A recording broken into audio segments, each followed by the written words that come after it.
Bem-vindo ao Podcarro, seu podcast automotivo de baixo orçamento, disponível todo sábado, aonde você quiser ouvir.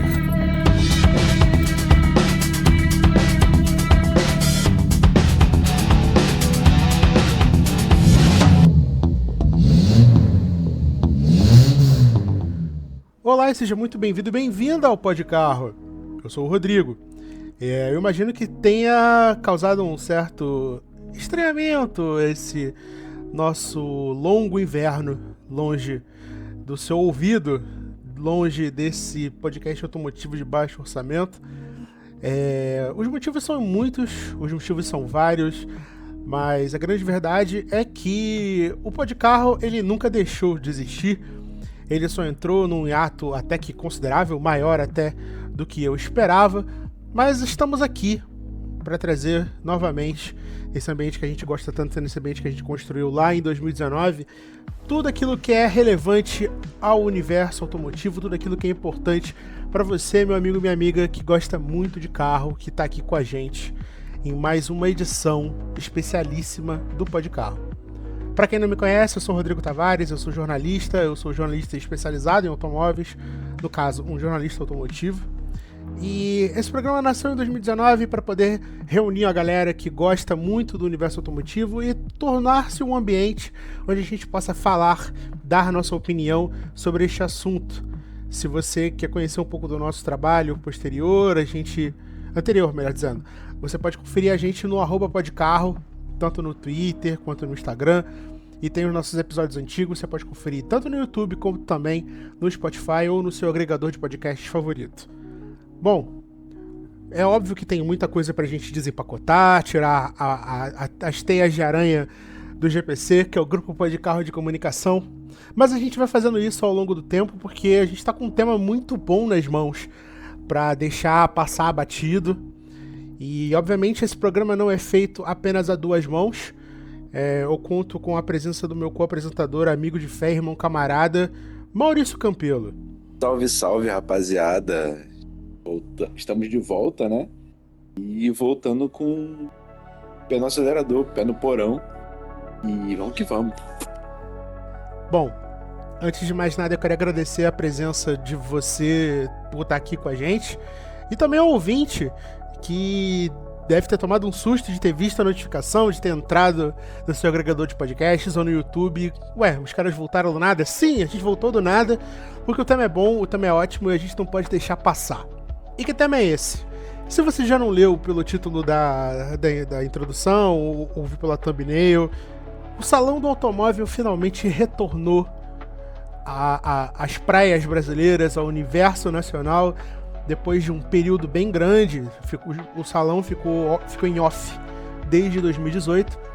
E nessa época o Podcarro ainda não existia, o Podcarro ainda era um embrião, era uma ideia, era um zigoto que não tinha sido desenvolvido.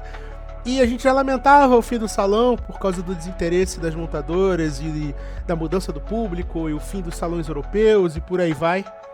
Mas o salão voltou. Eu estive presente no salão, o Maurício esteve presente no salão, cobrindo o salão também, e a gente pensou, por que não tirar as teias de aranha dos microfones e dos servidores de gravação e trazer para você que está ouvindo a gente os nossos pontos fortes, pontos fracos, os top 3 melhores carros presentes no Salão do Automóvel, os 3 lançamentos que fazem maior sentido para a galera que finalmente está podendo ter contato novamente com um evento da grandeza do Salão do Automóvel. Faz muito tempo que a gente não faz uma coisa dessa, então eu preciso apresentar alguns tópicos para você que pode estar entrando pela primeira vez. Esse programa ele não funciona no formato videocast, ele está sendo gravado apenas via áudio, então podem haver algumas interrupções, uma vez que o Maurício não está me vendo, então a gente está fazendo essa trocação, essa ideia, esse bate-bola, jogo rápido aqui, para trazer os nossos achismos, as nossas opiniões a respeito de tudo que aconteceu e ainda está acontecendo. Esse programa deve estar indo ao ar no sábado e falta apenas um dia para o fim do Salão do Automóvel, mas foi uma loucura, muita coisa aconteceu, muitos carros chegaram à costa brasileira Muitas montadoras ficaram de fora, muitas montadoras não quiseram participar, mas isso não impede que a gente comente o que há de novo no Salão do Automóvel. Bom, antes de mais nada, uma breve explicação sobre o Salão do Automóvel em si. Depois de um longo impasse, de muita promessa e muita especulação, o Salão do Automóvel, que acontece em São Paulo, no distrito AMB, tá trazendo de volta um público que estava carente de novidades, de ter contato direto com automóveis. A gente está vivendo uma época onde muitas montadoras estão preferindo fazer lançamentos online, imersões em concessionárias, ou até mesmo lives para apresentar seus carros, talvez um fruto, uma herança da pandemia. E isso mudou muito a forma como o brasileiro enxerga o lançamento de um automóvel. Só que, ainda que marcas tradicionais tenham aderido a essa nova forma de alcançar novos públicos, o Brasil recebeu uma infinidade de marcas chinesas, que, buscando ter uma aceitação maior do público, chegando como uma montadora tem que fazer para garantir seu espaço no Brasil, nada mais justo do que apresentar isso num ambiente repleto de suas novidades, e estandes, e dinâmicas, e carros. Afinal de contas, se você abriu esse podcast, você quer ouvir falar sobre carro. Bom, o Salão do Automóvel, para bem e para mal, tem sido chamado por algumas pessoas maldosamente de Salão de Xangai, uma vez que está fazendo referência aos muitos modelos chineses que estão aportando no Brasil, mas isso eu não vejo como uma negativa. Afinal de contas, o mercado brasileiro é grande e há espaço para uma competição para lá de saudável entre marcas tradicionais e marcas estrangeiras. Manter-se fechado para o universo externo é burrice, e o brasileiro sabe o que está fazendo quando olha com bons olhos para essas montadoras que estão chegando por aqui.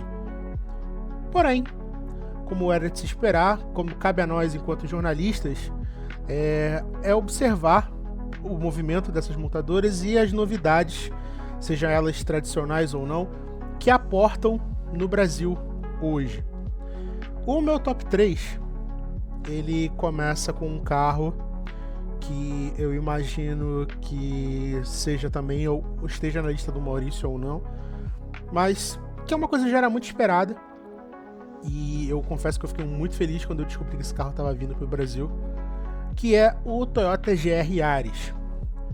O GR Yaris, como é de se esperar, a gente sabe que já foi lançado há um bom tempo, e esse hatch compacto de 3 portas, um motor tricilíndrico turbinado, com uma potência absurda, tração integral, um visual arrebatador, um verdadeiro foguete de bolso, um verdadeiro hot hatch.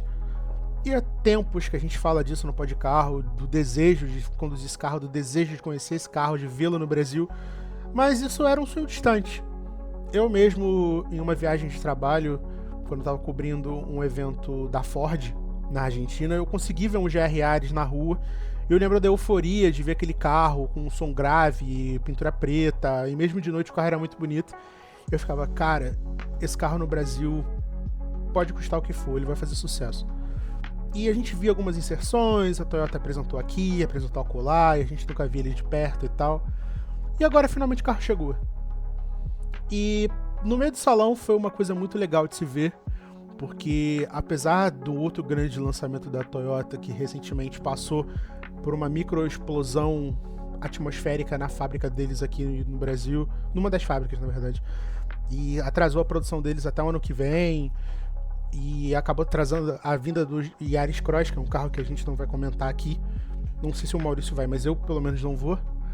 E foi um alívio poder ver esse carro aportando no Brasil, trazendo aquela briga saudável, aquela competição maneira da galera que já está acostumada a ver o GR Corolla, que já está no Brasil há algum tempo, o Civic Type R, que é um competidor assim bem legal, e pra galera que aceitou pagar aquela fortuna localizada que foi o Golf GTI, custando seus mais de 400 mil reais.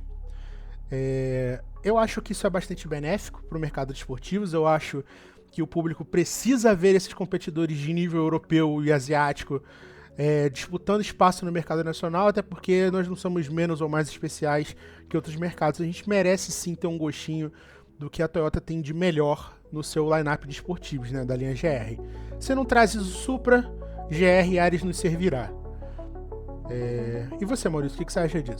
E eu acho interessante você mencionar justamente esse gostinho do melhor que a Toyota tem a oferecer, tirando justamente a parte dos esportivos, porque você mencionou o Yaris Cross, sendo que ele, na verdade, é um Daihatsu, né? Utiliza a plataforma da Daihatsu, que é a marca de baixo custo da Toyota no Japão. Tem tudo para ser um produto excelente, como todo Toyota, mas é um carro de baixo custo, né? Vou falar do GR Yaris, do Yaris Cross, na verdade. Mas o GR Yaris, sim, é um carro que surpreendeu de certa forma, porque já havia uma certa lógica, né, na chegada desse carro. Mas, enfim, a gente não tinha visto ele em testes, em lugar nenhum. A não ser umas 2 unidades que a Toyota tem no próprio acervo, enfim. É um carro bem especial. Todos os países que o GR Yaris é vendido, ele é tratado como um carro muito especial, né? Até porque é quase que um especial de homologação, né? Então, é um carro muito importante, especialmente para quem gosta de esportivo. E que legal, né? Voltar a ver esse segmento crescendo no mercado brasileiro, seja com a própria Toyota lá atrás, quando trouxe o GR Corolla, depois a Honda com o Type R, a Volkswagen voltando a trazer o Golf GTI, muito por conta dessas fabricantes, né? Tem mais algum que eu tô esquecendo? Não lembro. Então, talvez a 45. Em matéria de esportivo, eu acho que não. A RS3, mas aí são carros muito mais caros, né? E são carros que a gente meio que já esperava, né? São carros que já são normais das marcas oferecerem no Brasil, mesmo sabendo que não vai ter tanta demanda, né? Mas o próprio retorno do GT é coisa impensável, né? O carro chegou a ficar uma geração fora, né? Mas o Golf Mark 8 não veio até o momento. Teve a atualização de minha vida e nenhum sinal da chegada desse carro no Brasil. O retorno do GTI é bem impactante. Eu concordo com você, o GR Yaris está na lista de grandes surpresas, mas eu não vou colocar ele na minha lista. Eu vou dar uma diferenciada na minha lista. Mas antes disso, antes de falar da minha escolha, eu preciso saber uma quase que fundamental. No pódio, o GR Yaris é o top 1 ou é o terceiro colocado? Terceiro colocado, com certeza. Colocado? Beleza, então vou falar do meu terceiro colocado. O salão teve boas surpresas. Sei sua opinião, mas eu gostei bastante do que eu vi. Eu tava esperando um salão bem mais fraco. Quero com você. Foi até interessante, cara. Para um retorno, eu achei bem legal, sabe? Eu tô procurando aqui. Fiz essa matéria essa semana, então. Aqui, né? Bom, pra quem não sabe, enquanto o Maurício tá procurando ali, o Você Maurício essa tá. parte, tá? Não, de maneira alguma. O público ele precisa saber dos bastidores. Como eu disse, a gente tá fazendo aqui esse revival pro pessoal que tá chegando agora, que pode não estar familiarizado. O Podcarro é um podcast de baixo orçamento, ele é gravado via Discord. O Maurício tá num canto do Rio de Janeiro, eu tô em outro. Então, a gente não tá fazendo isso a maneira de um podcast como você pode estar acostumado, com as pessoas no mesmo ambiente, discutindo pautas de maneira, essa trocação franca de informações. A gente tá aqui igual 2 cegos perdidos no tiroteio, mas tentando trazer a você o máximo possível de informação do mundo automotivo do jeitinho que a gente sabe fazer de melhor. Eu tive que pegar a minha colinha aqui, porque eu acho que a gente vai acabar repetindo o carro e eu não quero que isso aconteça. Então, eu acho que eu vou surpreender muita gente com essa escolha de terceiro lugar, mas vai para o Leapmotor C10. Baita escolha. A Leapmotor, né, que é uma marca que está chegando ao Brasil com o apoio da Stellantis, uma empresa de origem chinesa, que a Stellantis comprou cerca de 20% dela para formar a Leapmotor International. e ser representada nos demais países pela própria Stellantis. Então, chega já ao Brasil com... O Felipe Motor diz que chega com 50 anos de história no Brasil, né, por causa da Fiat, que é a principal marca da Stellantis no Brasil. E, cara, o que eu me surpreendi foi a qualidade dos materiais dos carros, sabe? A gente já viu conteúdos da Lippe Motor em outros países, sendo muito criticado até. Tanto o C10 quanto o próprio B10, que é o SUV compacto 100% elétrico. Mas eu tô falando do SUV intermediário, tanto elétrico como híbrido com extensor de alcance. A gente não chegou a dirigir esses carros ainda, mas me surpreendeu bastante a qualidade do acabamento desses carros. E um acabamento bem surpreendente, cara. Pelo valor de cerca de R$200 mil, olha, eu fiquei bem surpreso, tá?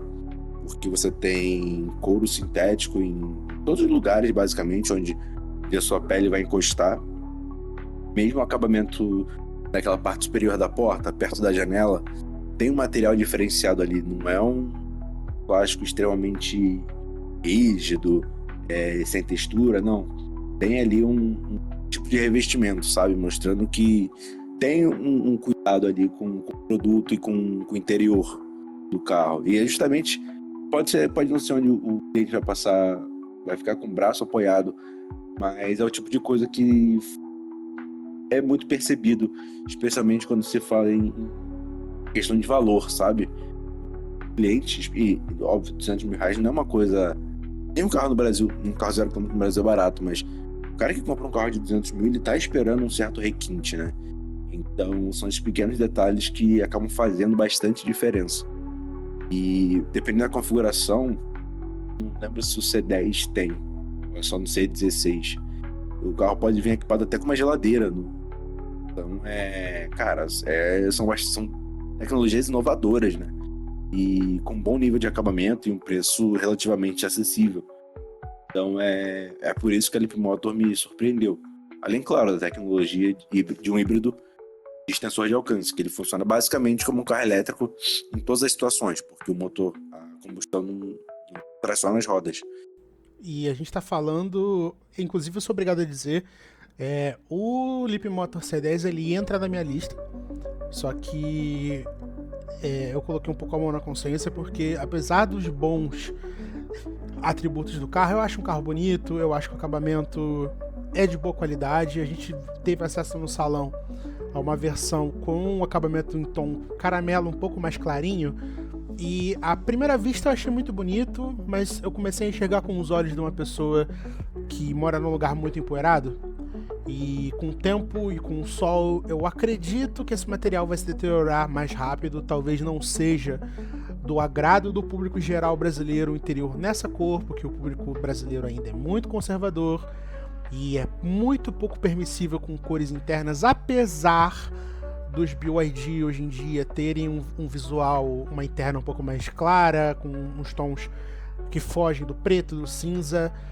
Mas a minha principal crítica ao Lippe Motor C10 está no fato do interior ser um tanto minimalista. Claro, a gente tem carros, até mesmo no Brasil, que seguem essa linha, como o próprio Volvo X30, que tem um visual, uma interna bem minimalista, com poucas informações, concentradas numa tela. O Lippe Motor não é tão diferente. Mas, apesar da crítica, eu ainda acho que o C10 tem uma cartada boa nas mãos por causa do preço. Como você mesmo falou, ele é muito bem precificado. A gente está falando de um SUV elétrico e de um SUV híbrido, que é um híbrido que confundiu algumas pessoas, mas na verdade não é tão esquisito assim. A gente está falando de um extensor de autonomia que tem um motor a combustão para estender a autonomia da bateria, mas ele ainda é plug-in, é diferente de um sistema Honda, por exemplo, e pode resolver a grande questão dos elétricos hoje em dia, que é a autonomia, a distância que você tem para percorrer com o carro. E nesse tempo que a gente ficou fora, obviamente a gente fez muitas avaliações de diversos carros para os veículos onde a gente trabalha, e a convivência com elétricos sempre foi pautada na questão da autonomia. Então, O preferível para o Brasil hoje, a gente já falou isso em edições passadas, é um carro híbrido. É um carro que tenha uma extensão de autonomia, que tenha uma tecnologia que me permita ir mais longe sem precisar ficar estritamente ligado à tomada. Eu sou o tipo de pessoa que parte da opinião que o híbrido correto, que o híbrido ideal para o Brasil é o híbrido sem tomada. Não querendo privilegiar montadoras que tenham isso, como a Honda Toyota, mas pro ideal, pra galera que mora em prédio, por exemplo, pra galera que mora em prédios mais antigos, com pessoas mais difíceis de convencer na necessidade eu ia falar powerbank, como se o carro fosse um notebook gigante. Mas se bem que a Leapmotor trata o C10 como um celular com rodas, não é verdade? Exato, mas eu queria falar de wallbox. Isso, wallbox, essa palavra tava me fugindo. E para as pessoas que não têm acesso a essa estrutura, mesmo que, até pensando no mercado de usados, né, a galera que tá comprando o seu primeiro elétrico aí, não tá comprando diretamente da montadora, é importante você introduzir etapas para que as pessoas possam se adaptar ao elétrico se for do gosto delas. Mas eu enxergo esse carro como uma resposta boa da Stellantis para essa tomada de território que a BYD promoveu no Brasil nos últimos anos, e com valores bastante expressivos. Você vê aí Fenabrave todo mês, a BVE, melhor dizendo, com os carros deles sempre marcando posições boas e os SUVs não ficando para trás. Então pode ser que gere uma briga boa. Eu acho que o visual do carro, no geral, é um visual bonito, embora ele de longe pareça muito um Cayenne mais curtinho, mas de novo, pra mim não é um problema. Eu sou fã de carteirinha de Cayenne, mas assim, eu acho que é promissor. De novo, a gente não andou, inclusive, Stellantis, se você tiver a bondade de nos emprestar um C10 pra gente fazer um teste de verdade, seja para os veículos ou até mesmo para as redes deste programa, seria de maravilhosa ajuda. Conto com o público também, se quiser chegar nos caras e falar também, a gente fica super contente em poder contar com esse apoio. Mas é curioso, a gente não tem esse acesso comum a carros com extensores de autonomia, então acho que seria uma pauta para lá de interessante da gente trazer aqui pro Podcarro. Alguma consideração, Maurício? Eu posso passar para o meu top 2? Pode passar. Bom, como eu tive que abandonar o Leapmotor C10 para essa lista, eu tive que virar meus olhos um pouco para a Europa. Eu imagino que se o Maurício não colocou esse carro na lista dele, e deve ter colocado, é minha chance de me vingar, de ser bastante direto nessa colocação. Um carro que eu tive que ver ao vivo para poder acreditar no que eu estava vendo. É um carro que representa uma virada de chave para essa montadora. Se bem que o seu irmão menor já foi apresentado no Brasil e particularmente eu gosto muito do visual, e eu ainda tenho bastante dúvidas sobre se esse carro, apresentado especificamente no salão, embora o C10, inclusive é importante citar, o C10 não foi lançado no salão, ele foi apresentado para a imprensa antes, mas o primeiro contato do público foi no salão, então a gente está contando ali primeira aparição, primeiro contato com o público, até porque foi o nosso primeiro contato com o carro. Exato. Mas um carro que me chamou muita atenção no salão do automóvel e eu fiquei muito feliz de ver, de olhar, de entrar, de estar perto, é o Renault Koleos, ou Koleos, ou como você queira chamar. Eu pensava que você ia falar do Boreal. Eu pensei muito no Boreal, porque o Boreal, ele tem, pra mim, qualidades bastante expressivas em matéria de mercado brasileiro, porque, de novo, não é querendo agir de maneira desrespeitosa a qualquer montadora, a gente tenta manter uma linha de frente ali muito legal com todo mundo, até porque, querendo ou não, a gente gosta de carro, a gente quer andar em tudo que se move nesse Brasil afora, mas é muito bom ver uma luz no segmento de SUVs médios que não está sendo acesa nem pela BYD nem pela Stellantis. Ou seja, você está dando um pouco mais de luz, de energia para o segmento, que é um segmento para lá de quente. Você vê aí, hoje mesmo, no dia que a gente está gravando, o Latin Cap testou o Taos, ele marcou 5 estrelas, mesmo estando um pouquinho mais atrasado ali em matéria de motor e interna para o mercado, apesar de ter sido renovado recentemente. Você tem ali o Compass, que já está cansado e que vai ser renovado em algum momento. Você tem outros competidores, não tá vindo à minha mente agora, mas você tem ali uma galera legal que tá querendo forte o espaço no mercado de SUVs médios. E chega a Renault com o Boreal. Boreal que tem uma mecânica que já é conhecida, mas um carro que tá com o interior que conversa diretamente com a Renault francesa. E se tem uma coisa que este podcast realmente é fã de carteirinha, sem a menor chance de clubismo, é a Renault francesa, o Maurício que o diga, né? E, cara, ficou muito bem feito. Eu achei o design das rodas muito bom na versão topo de linha, eu achei a cor de lançamento muito acertada, eu achei o interior muito bem acertado. Você foi no lançamento, você pode falar disso melhor do que eu. Sim. Cara, o Boreal é um carro extremamente surpreendente. E é bem o que você falou, é marca. Eu acho que marca até mais do que o Kardian, essa nova fase da Renault. Porque o Kardian ainda tem muita proximidade com o Sandero europeu.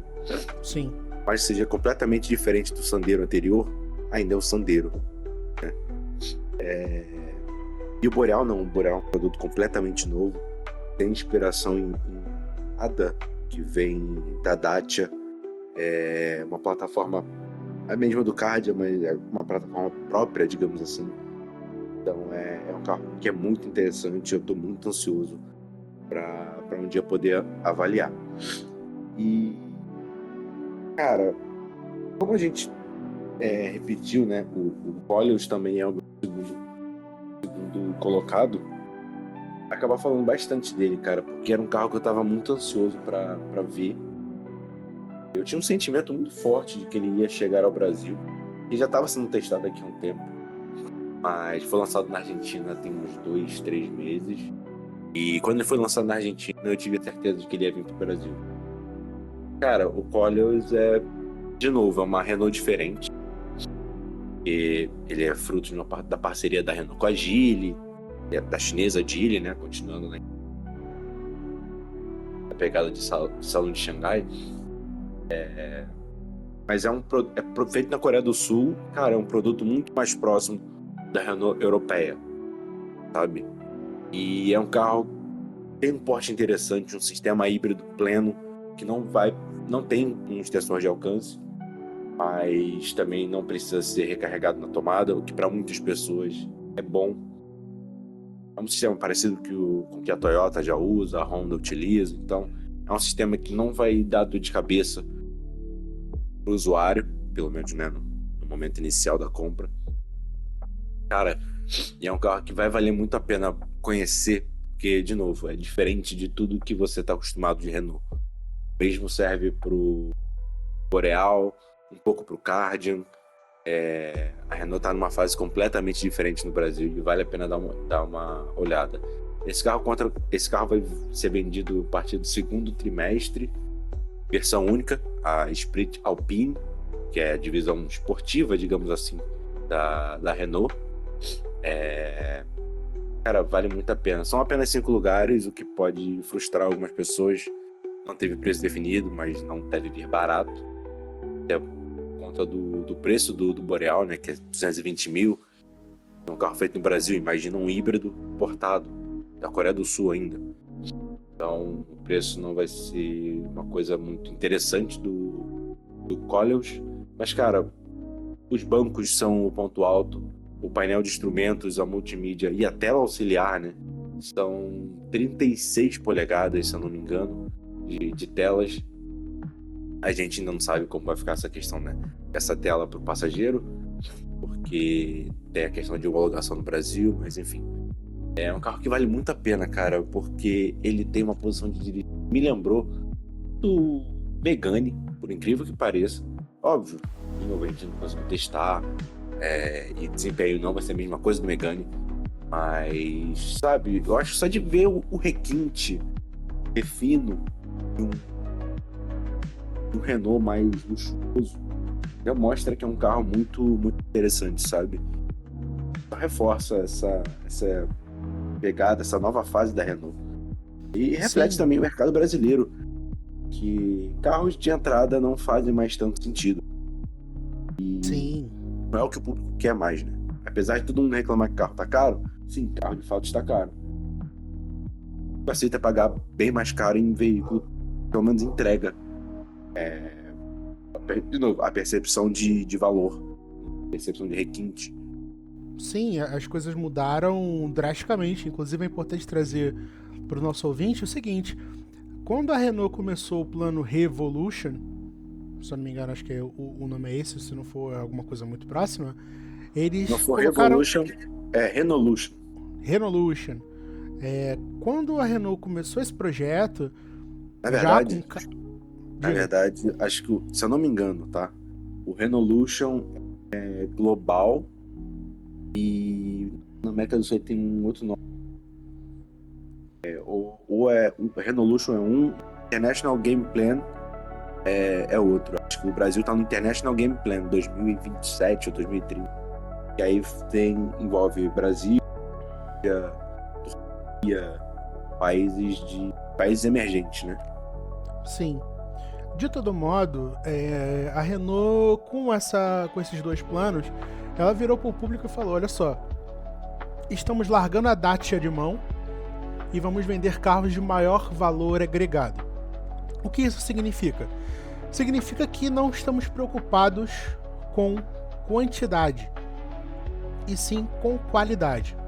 Claro, se você parar para pensar, isso deveria ser um padrão de todas as montadoras? Sim, mas não dito tão abertamente assim. Portanto, isso significa modelos mais caros, porém mais completos, ou seja, de maior valor agregado. Não estamos falando mais de Sandero, Logan e seus derivados. É claro, muita gente quando bate o olho no card ainda chama ele de Sandeirão. Talvez isso aí seja um pecado da Renault, tentando não afastar muito o público da ideia do Sandero, mostrando que o Card ainda é um modelo de entrada, mas mostrando que, olha só, se você não está satisfeito com ele, nós temos opções acima. Já está preparando o caminho para a renovação do Duster, que vai demorar um pouquinho, mas que talvez abrace o modelo europeu, ou então seja o último fio na corda entre a Renault e a Dacia. Agora preparando já o universo Renault Geely, como queira. Então, a chegada do Koleos representa uma Renault que já existiu. Inclusive tem amigos no GPC que só de ouvirem isso já remontam ao passado glorioso da Renault dos anos 90, dos anos 2000, onde você tinha uma marca francesa com veículos luxuosos de verdade. Claro, incapazes de bater modelos alemães, mas sem a capacidade de envergonhar o cidadão francês de maior poder aquisitivo. A gente está falando de Renault 21, a gente está falando de Megane, a gente está falando de Laguna e por aí vai. Quando eu bati os olhos no Koleos, no salão, eu falei: nossa, a Renault realmente subiu de nível com isso aqui. Tudo bem, eu já tinha visto o Boreal antes, eu já tinha tido essa impressão, mas a gente sabe que a gente está falando de um flagship, de um carro que tem como principal tarefa representar o que a Renault tem de mais legal, de mais potente, de mais, por que não, luxuoso para o mercado. Então, claro, a gente precisa levar em conta tudo que o Maurício falou. É um carro importado, é um carro que não vai vir barato, é um carro que vai apresentar uma tecnologia híbrida plena, que vai ter 245 cavalos. Imagina-se que tenha 245 cavalos de energia combinada entre um motor elétrico e um motor a combustão. Mas que, de novo, se vier com um preço competitivo, pode sim brigar com nomes que já estão aí, abre aspas, consolidados. Eu tô falando de família Song na BYD, eu tô falando de linha Raval na GWM. Então, assim, claro, os chineses têm o preço, mas será que a Renault tem o requinte? É importante fazer essa comparação. E Eu assim, acho que se vier com o preço desses carros, vai complicar bastante para os chineses, tá? O problema é que esses chineses que você mencionou têm um preço já do Boreal. Então a Renault pois vai é, ter que ter eu não pensei jogo. nisso. Então a Renault vai ter que ter um jogo de cintura interessantíssimo para fazer esse carro ser competitivo.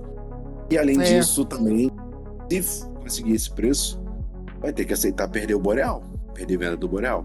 Acho que, enfim, já fazendo exercício de futurologia, eu acho que o carro que vai competir com esses chineses vai ser o outro chinês. Vai ser o Geely X5 DME, uma coisa assim, que é o híbrido também que a Geely apresentou, né? Não teve muitos detalhes, só falou que a partir do ano que vem vai ter um X5 híbrido. Inclusive foi muito importante você ter citado isso, uma vez que uma vez que a Geely adquiriu 26% da Renault. Então, as operações no Brasil vão contar com a fabricação desses modelos in-house, ou seja, lá em São José dos Pinhais. Você vai ter uma chinesa brigando localmente com esses modelos também chineses, né? Eu nem me atentei para a discrepância do preço. Não, eu acredito que o Koleos ele vem como alternativa híbrida, uma vez que não se sabe ainda se haverá um Boreal híbrido, né? Então me veio essa percepção de que talvez as versões topo de linha desses modelos que eu citei, um Song Premium, eu não sei qual é o topo de linha da linha Raval, vocês vão me perdoar. É o HC GT, que talvez possa brigar com o Koleos nesse sentido. Mas as versões mais baratas com certeza vão brigar ali com o Boreal topo de linha. Com certeza. E até porque também tem que ver como os Geely estão cada vez mais próximos, né? Como vai ficar essa questão de tecnologia. Porque, beleza, a gente já sabe que esse Geely híbrido será feito no Brasil. Será feito em São José dos Pinhais. E será que a Renault não conseguiria nacionalizar? A gente não sabe os planos da Renault ainda, mas são possibilidades, né? Acabam existindo. Olha, eu duvido. Eu duvido uma nacionalização desse carro, a não ser que a demanda seja muito grande a ponto de justificar, como seria o Compass, por exemplo. Eu acho que não. Porque é um carro de nicho, é um carro topo de linha. Eu não vejo uma nacionalização desse carro, salvo a demanda no Brasil, mais produção voltada para o mercado latino-americano. Sei lá, vai que na Argentina eles dão uma louca e querem muito esse carro, que já existe lá. Mesmo para eles não vai fazer tanto sentido. Pois é, eu acho que não é bem o caminho. Mas de todo modo, eu acho um baita exercício da Renault trazer esse carro para cá. Eu acho que representa ali um renascimento de uma chama do passado, de uma coisa boa, de uma marca prestigiada, que precisa voltar a ter o prestígio para poder justificar a nova estratégia de mercado. Mas assim, vou dar uma cornetadazinha básica. O Maurício não vai concordar comigo, mas eu sou obrigado a falar. Eu entendo que agora vocês têm a Geely. Eu entendo que vocês querem sim brigar com os chineses elétricos de baixo valor agregado. BYD tá aí comendo solto, a GWM tem o seu hora lá, quietinho a dele. E eu sei que agora vocês têm o X2, né? Que é o compacto. É o X2? Isso, X2. Gente, por que deixar o Twingo de fora? Por que deixar o 5? O 5 eu posso até entender. Tá, o 5 é uma coisa muito bem-vinda na Europa, uma vez que ele não vendeu no Brasil e tal. Mas, gente, o Twingo, gente. Gente, o Twingo, pelo amor de Deus. Alguém, por favor, pense no Twingo. Que carrinho legal, cara. Que carrinho bonitinho. Não deixem esse carro fora do Brasil. Tem muita gente desesperada pela nostalgia que esse carro representa, que estaria disposto a entrar na concessionária de vocês e financiar esse carro em 38 vezes. Talvez uma dessas pessoas seja eu. Então assim, pensem com carinho. O Twingo não é só um meme muito bem executado na internet e um carrinho fofinho que adorava ser sacaneado por Gol e Corsa nos anos 90. Eu acho que numa eventual saída de cena do Kwid, este carro poderia sim ser interessante para vocês. Ainda mais falando em valor agregado. Tá? Brigar aí com uma competição saudável aí com estes dois. Claro que o estes dois deve ser mais forte. Mas, sabe... Pensem, gente. Pensem. Enfim. Tu falou o teu top 2, Maurício? Não, meu segundo lugar é justamente o Deus. Então a gente tá páreo nessa. Antes da gente passar pro top 1, eu preciso só checar com você aqui. Só top 1 é Honda? Exato, um vermelho ainda por cima. Então, meus amigos, não dá pra fugir, não dá pra esconder. O top 1 destes dois jornalistas cansados depois de uma semana de trabalho não poderia ser diferente. Eu não vou me podar do sentimento de dizer o que esse carro representa para o público nacional, o que esse carro representa para uma geração de fãs de Honda. Eu sou obrigado a falar, eu nunca fui tão fã de Honda assim, mas de uns tempos para cá eu tenho me conectado mais ao ethos da marca, ao que ela representa, não só nos antigos, mas também nos novos, talvez por danos incuráveis causados pelo uso de Civic híbrido. Inclusive, saudades eternas, meu querido, eu te amo demais. Mas estávamos todos muito acostumados e até um pouco anestesiados com o que o Salão do Automóvel estava apresentando na sua semana de coletivas, até que a gente esbarrou numa notícia que pegou todo mundo de surpresa. Um carro vermelho, pequeno, 2 portas, com um visual bastante exótico, por que não? E com uma interna pra lá de conhecida, com bancos concha, que apertam legal ali na sua costela. Se você for gordo, meu amigo, eu sinto muito, você vai ter que se ajustar, eu sei porque eu tive que fazer isso.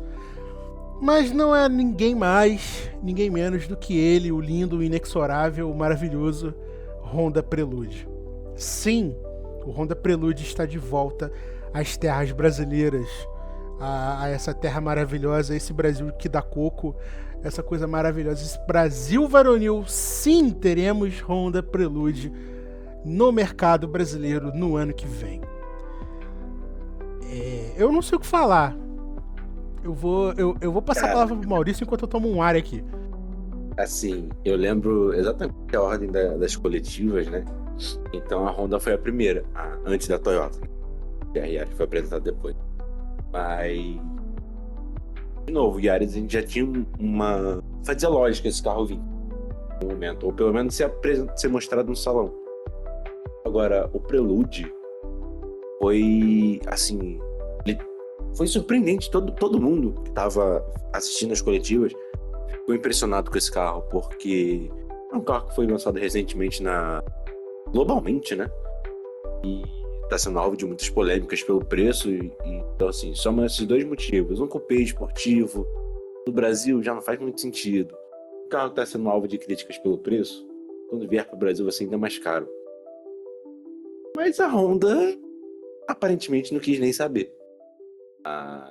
Eu confesso que eu não estava nem dando muita bola na coletiva, porque começou Honda, Brasil, Senna, aí os pilotos de Fórmula 1 falaram de Prelude. Eu falei, não vai anunciar o Prelude, né? Só estão falando porque é o principal lançamento da Honda mundial. Mas aí entra um carro vermelho, entra o Prelude com toda a sua glória, tentando sua belíssima carroceria coupé vermelha, e ninguém entende nada. Honda é aplaudida no palco, justamente surpreender todo mundo, por mostrar o Prelude. De novo, ninguém esperava. Cara, não tem o que falar. Esse carro consegue unir o melhor dos dois mundos da Honda, pelo menos em teoria. Porque você tem o conjunto híbrido do Civic, um pouquinho mais de potência, gerando ali 203 cavalos de potência combinada. Provavelmente você mantém o mesmo consumo, né, próximo ali dos 20 km por litro com muita facilidade. Em baixa velocidade você vai estar sempre usando o modo elétrico. Sendo que você tem a suspensão do Civic Type-R. Então, e a plataforma do Civic, né, que também é excelente. Além do balanço curto, enfim, né, todo um trabalho de dinâmica bem feito pela Honda. Pelo que a gente já viu também de avaliação. Cara, então você tem o melhor dos dois mundos. Carro, uma pegada esportiva, também com bom consumo de combustível. Óbvio, tem muita coisa ali que é simulada, como por exemplo a rotação do motor, o ronco amplificado, mas eu acho que antes de criticar isso, tem que pelo menos valorizar uma marca que está tentando fazer o diferente, está tentando manter a esportividade viva, sabe? De certa forma. Não é do jeito do Type-R dos anos 90, que é tão glorificado, né? Da forma do Type-R de antigamente, do Prelude de antigamente. O NSX, quando voltou, não voltou como foi os anos áureos do NSX, né? De primeira geração. Mas a Honda pelo menos tenta. A Honda pelo menos mantém ali firme o compromisso de fazer o diferente, de manter a esportividade viva. E eu acho que eles precisam muito ser valorizados por isso. É uma pegada diferente da Toyota, sim, mas ainda tá ali, sabe? E eu acho que o Prelude é muito impactante por isso, sabe? Ele consegue unir os dois mundos. Óbvio, não vai ser um carro prático, mas não é pra isso também. Cara, foi surpresa não só pelo carro que é, mas também porque ninguém viu isso chegando, sabe?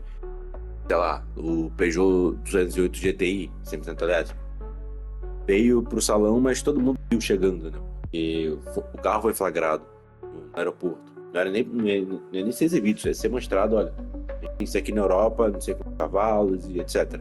Mas o Prelude não. O Prelude veio, todo mundo podendo entrar no carro.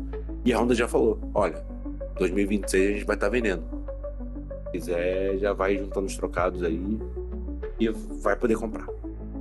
Sabe? Cara, então tem que tirar o chapéu pra Honda. É um carro maravilhoso. De novo, né?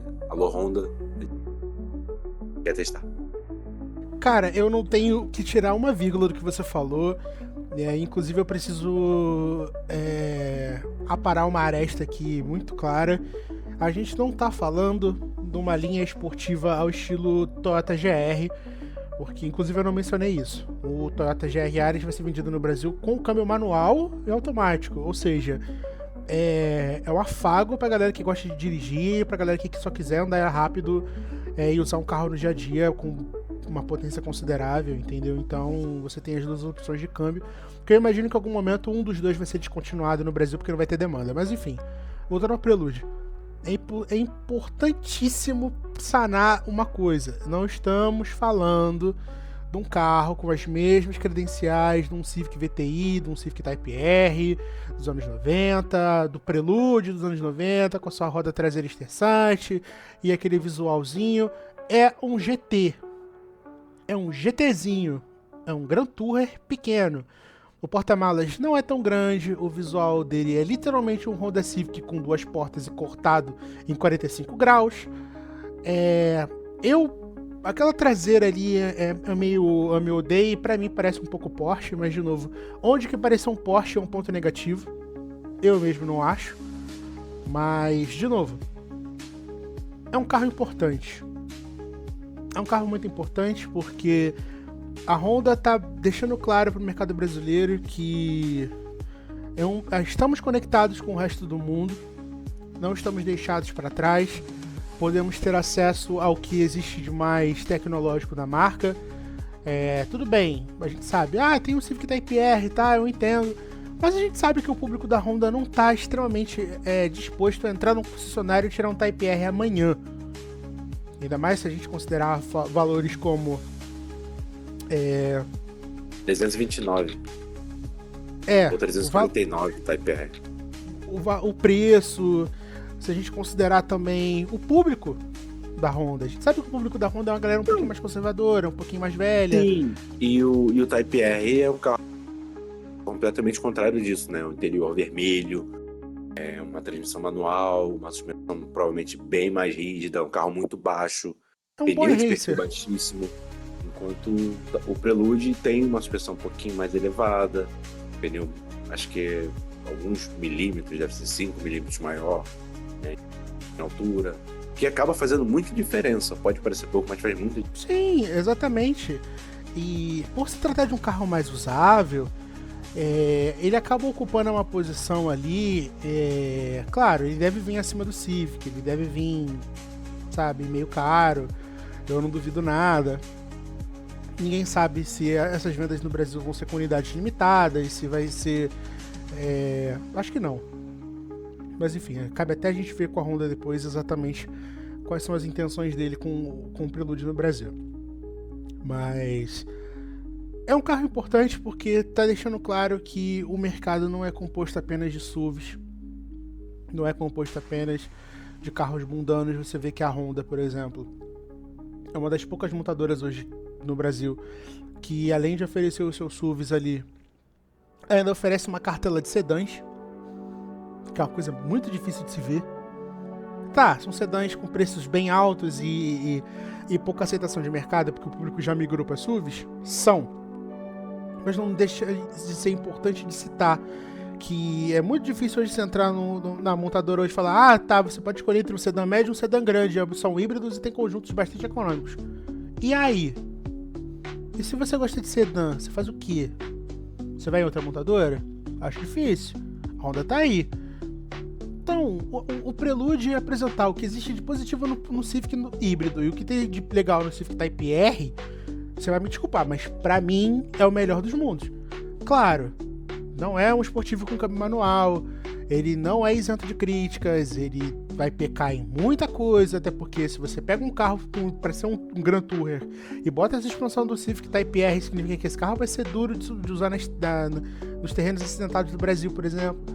Mas, de novo, um carro com aparência esporte e 23 km por litro, com ar ligado no engarrafamento num sol escaldante do Rio de Janeiro, amigo, eu assino embaixo.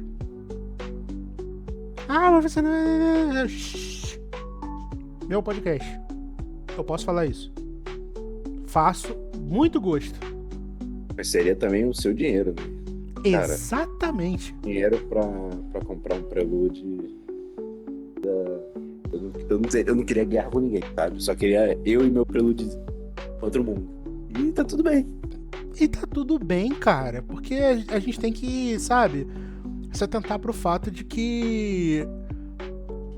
Qual foi a última vez que você viu um coupé com um estilo anos 90, ali pequenininho, sendo lançado no Brasil? Eu vou ser linchado pelo que eu vou dizer agora, mas a Honda está fazendo no Brasil o que a Toyota deveria ter feito com o GT86. Eu sei, propostas diferentes, uma tração dianteira, outra tração traseira, um era boxer, esse é híbrido, blá blá blá blá blá, mas é um mercado que ficou carente de esportivos pequenos, sabe? A não ser que você tenha grana o suficiente para dar num qualquer outra coisa que seja aí que entre nesse baralho, tipo os Type R, o GR, mas que não é exatamente o que você procura, você quer uma coisa diferente. Vamos de novo, vamos direto ao ponto. A gente sabe que esse carro não vai vender muito.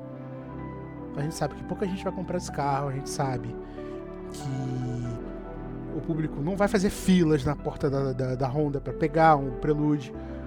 A gente sabe que daqui a alguns anos esse carro vai sair do mercado por baixa demanda, eu já consigo ver isso. Mas é uma coisa que que pode se dizer disso é: aproveite enquanto está por perto. Porque é uma boa coisa de se ver. De novo, é aquela injeção de ar fresco no mercado já tão saturado de coisas comuns e banais. Então, por que não aplaudir o diferente? Sabe? Então, pra mim a lição que fica é essa. Esse carro é meu top 1, é o top 1 do Maurício também. E eu não imagino que alguém pense diferente disso que a gente falou. Eu acho que também ele é o top 1, porque nada que as marcas trouxeram pro salão foi mais surpreendente do que o Prelude, sabe? Não por conta de nome, né? Enfim, o Prelude é um nome clássico já na Honda. Mas eu acho que ninguém esperava esse carro chegando, sabe? As chinesas, você esperava a BYD, por exemplo. A gente já esperava o Denza Z9, que é um baita carro também. Baita carro. E se a gente fosse ajustar certinho, eu botaria o Z9 e não o Koleos, mas, de novo, né? O Koleos é uma coisa... É um carro que, pra mim, é muito importante. Não sei porquê, mas eu tenho esse sentimento. Se a gente fosse fazer 3 sem repetir, o Z9 com certeza estaria na minha lista. Tem como o Citroën C5, que é um carro europeu, né, que a marca trouxe para testar o produto brasileiro. Mas querendo ou não, faz sentido a Citroën trazer pelo menos um carro para cá para testar. O Z9 já estava confirmado. Agora, o Prelude, ninguém esperava esse carro, eu acho, sabe? De novo, é caro nos Estados Unidos. Tem preço perto do Type R nos Estados Unidos. Então, as pessoas reclamam disso nos Estados Unidos. Você pensa, cara, se tá caro pra eles, vai tá caro pra gente. De novo, ninguém viu nada sobre o carro. A Honda conseguiu fazer o que a Volkswagen fez com o Thera. Pra levar o carro pro Rock in Rio, por exemplo, por mais que seja fosse só um mock-up, qualquer imagem do Thera que vazasse ia estar em todos os portais em 5 minutos. Da mesma coisa do Prelude. Qualquer plástica do Prelude que vazasse ia estar em todos os lugares. E a Honda conseguiu guardar isso até o momento chave. Eu vou além. Eu não colocaria o Thera nesse balaio pelo seguinte motivo. Como toda e qualquer outra montadora nacional fez nos últimos meses, esses lançamentos picados, onde você ia no Rock in Rio, tinha um pedacinho do carro. Você ia no Circuito Sertanejo, tinha outro pedaço. Aí você ia juntando, aí a gente ia aumentando a narrativa com os flagras que a gente ia fazendo, com os colegas da imprensa iam fazendo. Então não se tratava de segredo. Tudo que a gente vê hoje em matéria de lançamento acaba vazando. O Leap Motor apareceu muito cedo. O Thera teve, por parte do marketing, esse aparecimento ao longo dos meses. O Sonic da GM está passando por isso agora. A Honda conseguiu fazer, apesar do carro já existir mundialmente, ela conseguiu fazer o suspense que um salão do automóvel exige de um lançamento. E eu aplaudo isso de maneira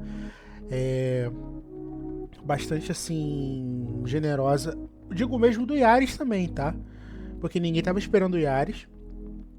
E ele, de novo, ele chegou com 2 opções de câmbio. É pra ninguém reclamar. Sabe? Daqui a pouco, daqui 15 anos, vai ter a lista lá, o Clube GR Yaris, os 15 Yaris com câmbio manual do Brasil. E os 200 com câmbio automático. Sabe? Inclusive, a neura e a paixão por carros faz a gente fazer esse exercício de futurologia, como você mesmo falou. Mas esse suspense, esse pegar a gente de surpresa, esse cativar o público e levar a galera pro stand da Honda pra ver o carro vermelho, isso foi legal. Isso foi muito legal. Eu sei porque tanto eu quanto o Maurício somos habituês de salão do automóvel. A gente vai desde criança. Então a gente ia pra ver as novidades. A gente ia no salão pra ver lançamento, coisa que acabou de chegar, que a gente foi pego de surpresa, coisa que não saiu nem na revista, não saiu no jornal, não saiu no YouTube. A gente sabe que esse carro já existia porque a gente trabalha com isso, porque a gente acompanha o meio, a gente tá vendo o que acontece no Brasil e no mundo. Mas chegar no salão do automóvel e a montadora pegar você de surpresa e falar: olha só, estamos chegando, hein? Isso é legal. Isso é legal. Pode despertar um lado infantil das pessoas, um lado que traz essa alegria de ser surpreendido? Sim, e o Salão do Automóvel é feito disso. É óbvio, a gente é jornalista, a gente sabe o que vai chegar, mas ser pego de surpresa eu acho que é um fator que conta muito. Entendeu? Então, só isso pra mim já me faria tirar o cheque do bolso. Bom, eu acho que isso encerra os nossos top 3, os modelos que mais chamaram a atenção no Salão do Automóvel esse ano, que foi um ano de renascimento para o Salão do Automóvel lá no Distrito AMB, em São Paulo. Agora que o Salão do Automóvel voltou para sua casa original, que era o AMB, onde ele foi originalmente. E, inclusive, vale dizer que o Salão do Automóvel ocorrerá de novo em 2027. Eu espero que com a adesão de mais marcas, de mais montadoras, para a gente poder ver aquela miríade de coisas acontecendo dentro daquele espaço. Eu acho que o salão poderia ter sido um pouquinho mais. Ele foi legal, só que ele merecia mais. Tinha espaço ali. Então, a gente espera que as montadoras abracem essa iniciativa, que apareçam mesmo. Mas fica uma boa impressão, fica aí uma boa organização do evento, uma coisa bacana. E que da próxima vez tenha mais tomada para os nossos amigos que vão estar cobrindo lá as coletivas. Suas considerações finais, meu amigo? De novo, repetir o que você falou, foi um evento bem legal, bastante até, né, depois de 7 anos de ausência. Algumas marcas fizeram falta, mas, de novo, né, parabéns para todas as marcas que voltaram ao evento, e que fique a lição, o incentivo, né, para a próxima edição. E é isso. Eu achei que foi um bom evento. E esperar a próxima. Torcer para ser positivo também. Perfeito. Eu espero que você que tenha ouvido a gente tenha gostado desse episódio, esse retorno do Podcarro aqui ao mundo da comunicação, né? Ao mundo do rádio e TV, mais rádio do que TV. E é um prazer poder finalmente voltar a falar com vocês. É um período bastante complicado, a gente está se organizando de novo, voltando com algumas ideias. Esse programa nasceu dessa necessidade de colocar a palavra no mundo de volta. E aguardem. Não posso dizer o que vem por aí, até porque a gente ainda está matutando as ideias, mas acredito que é possível sim que haja uma regularidade de volta nesse programa, a gente possa trazer para vocês o que existe de mundo, o que existe mais importante no mundo automotivo, segundo a nossa visão, que a gente puder trazer para você ouvir e falar com a gente, trocar essa ideia sobre o universo, sobre rodas. Se você quiser fazer qualquer questão, quiser falar com a gente, quiser deixar sua opinião, você sabe que as redes sociais são o melhor caminho para falar com a gente. Você encontra todo mundo no @podcarro, seja no Twitter ou X, como queira chamar, ou mesmo no Instagram. No Instagram vai ter o post que tá chamando para esse episódio aqui. Você pode deixar nos comentários o que você achou do programa, onde a gente pode melhorar, se você quer ver algum tema. A gente quer voltar com as entrevistas, a gente quer fazer formatos em vídeo. A gente só não promete o mundo, porque a gente precisa primeiro ter todo o material possível, e isso a gente fala não só material, mas também tempo, para poder fazer o programa com a qualidade que ele exige.